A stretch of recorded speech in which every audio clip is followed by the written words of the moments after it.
அல்லாஹ் தாலாவிடத்தில் கையேந்துவதற்கு வாய்ப்பு கொடுக்கிறானாலே அல்லாஹ் ஏதாவது கொடுக்க போறான்னு அர்த்தம். கையேந்துவதற்கு அல்லாஹ் வாய்ப்பு கொடுக்கிறானாலே ஏதாவது அல்லாஹ் கொடுக்க போறான்னு அர்த்தம். ஏன் ஹதீஸ்களில் வருகிறது, ரப்புல் ஆலமீனிடத்தில் ஒருவன் கையேந்துகிற போது வெறும் கையாக அனுப்புவதற்கு அல்லாஹ் வெட்கப்படுகிறான். வல்லாஹு லா யஸ்தஹி மினல் ஹக். உலகத்தில் அல்லாஹ் எதற்கும் வெட்கப்படுவதில்லை, ஆனால் ஒரு விஷயத்திற்கு வெட்கப்படுகிறான். என்ன விஷயம்? கையேந்திய அடியானை வெறும் கையாக அனுப்புவதற்கு அல்லாஹ் ரப்புல் ஆலமீன் வெட்கப்படுகிறான் என்பதாக சொல்வார்கள். அருமையானவர்களே, அப்பேற்பட்ட ஒரு இரவில் நாம் அமர்ந்திருக்கிறோம்.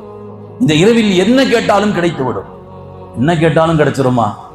ஏதோ பம்பர் பரிசு மாதிரி அல்ல. சில பேருக்கு அல்லாஹ் உடனே தருகிறான், சில பேருக்கு அல்லாஹ் கேட்டதை தள்ளி போடுகிறான், சில பேருக்கு அல்லாஹ் மறுமையில் சேமிப்பாக வைத்திருக்கிறான். நமக்கு தெரியும், நாம் முடிவு செய்வது வேண்டுமானாலும் தவறாக இருக்கலாம், ஆனால் அல்லாஹ் ரப்புல் ஆலமீன் முடிவு செய்வது அது மிகச் சரியாக இருக்கும்.